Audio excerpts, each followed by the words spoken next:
Bonjour, Soumaya Naaman Ksous, sociologue, article paru sur le site d'information Le 360 du 28 janvier 2022. Parents, attention à la dictature de vos enfants. Une jeune mère me dit, en parlant de sa fille de 7 ans, on va changer de voiture. La petite refuse qu'on la dépose dorénavant à la porte de l'école parce que ses camarades ont de grandes voitures.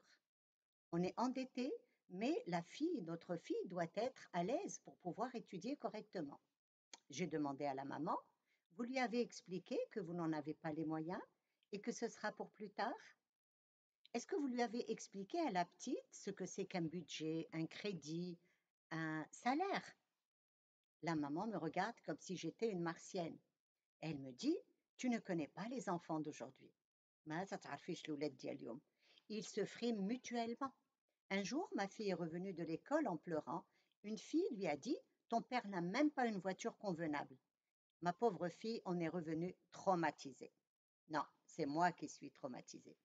De tels parents deviennent nombreux et à travers le monde, pas seulement au Maroc. Ils élèvent ce qu'on appelle des enfants rois. Le culte de l'enfant n'existait pas dans notre société. L'enfant mangeait après les adultes. Il n'avait pas droit de donner son avis ni de parler en présence des grands. Du jour au lendemain, les parents ont basculé vers l'extrême, c'est-à-dire vers l'enfant roi. L'enfant roi est un tyran, égoïste, égocentriste, nombriliste, qui veut tout et tout de suite. Un comportement qui est dû aux parents qui cèdent sur tous les caprices. L'éducation chez nous était basée sur la violence verbale et physique. Aujourd'hui, les parents sont tolérants, communicatifs, c'est très bien, mais attention à l'excès. Avant, un enfant ne pouvait poser de questions. Aujourd'hui, les parents argumentent, expliquent, dialoguent, ce qui permet à l'enfant de s'épanouir, certes, mais la vie moderne pousse les parents parfois au laxisme. L'enfant occupe la place centrale dans la famille. On le traite comme un adulte, on le survalorise, le surprotège, on lui fait beaucoup de compliments et surtout, c'est bien pour son auto-estime, mais attention à ne pas en faire un adulte narcissiste, nombriliste, centré sur lui-même, incapable de vivre ou de travailler en société. C'est ça le danger. Les parents font 2 enfants aujourd'hui, donc des enfants désirés. En plus, les couples sont en train de tendre vers l'enfant unique. Salim, un jeune père, nous dit, nous avons choisi de faire 2 enfants pour les gâter. Les gâter, oui, mais jusqu'à quel point? Les parents cèdent facilement quand ils manquent de temps à accorder à leurs enfants. Ils disent oui pour ne pas créer de tension et gâcher le peu de temps qu'ils partagent avec eux. Ils se mettent alors une grande pression pour contenter l'enfant roi. Il refuse de manger, c'est pas grave, on commande à l'extérieur. À 4 ans, il refuse de mettre la tenue que la maman a sortie le matin pour aller à l'école, c'est pas grave, on vide le placard. Il refuse de lâcher la tablette pour dormir, c'est pas grave, il ne faut pas le frustrer. L'enfant est toujours à la recherche du plaisir et de la satisfaction de ses besoins. Mais les besoins aujourd'hui ont explosé, et ce dans tous les milieux, ça reste relatif. Les parents essayent de satisfaire tous les besoins de leurs enfants, quel qu'en soit l'impact sur leur budget et sur leur bien-être. Ils se projettent dans leurs enfants. Les parents se projettent dans leurs enfants pour compenser leurs propres frustrations qu'ils ont vécues étant enfants.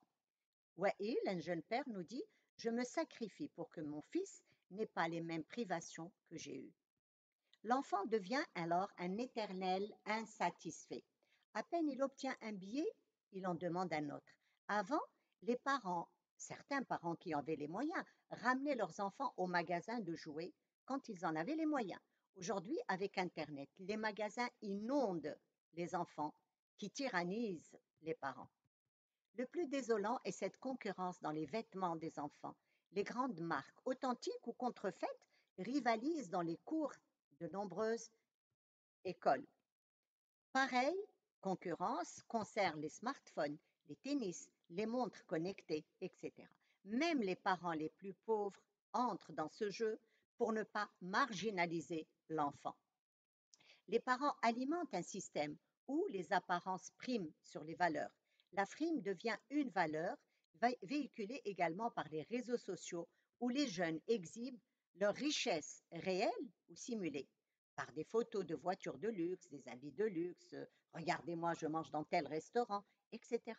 Internet, en plus, soumet les enfants à une influence qui échappe aux parents. Pensant au bonheur de leurs enfants, les parents lui achètent sans cesse des jouets, au point qu'il en devient blasé. N'ayant pas l'occasion de s'ennuyer, il ne développe pas assez son imagination. Angoissés par l'avenir de leurs enfants, les parents veulent donner le maximum de chances de réussite, et ce, dans tous les milieux, y compris à la campagne. Surendettés, les parents se privent de tout et n'existent plus pour eux-mêmes. Les parents doivent penser à eux-mêmes, à leur couple qu'il faut consolider en s'offrant des plaisirs à deux pour conserver leur bien-être. Les enfants ont besoin de repères, ils ont besoin de hudud, de limites, car la vie nous en impose.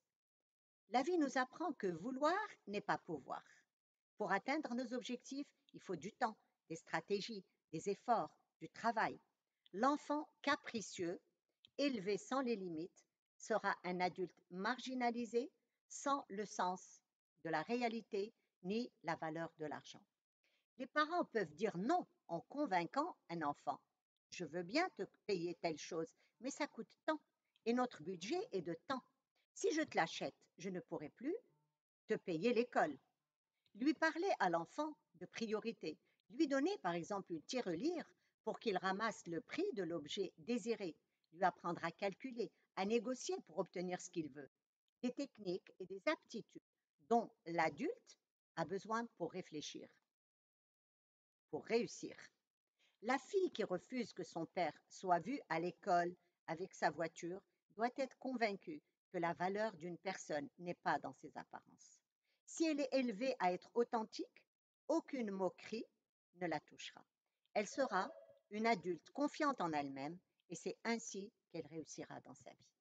Ceci dit, j'ai une tendre pensée pour les enfants qui sont contraints de travailler pour subvenir eux-mêmes à leurs besoins et aux besoins de leurs parents et qui sont confrontés à la plus dure des réalités, privés du luxe des caprices. Je vous remercie.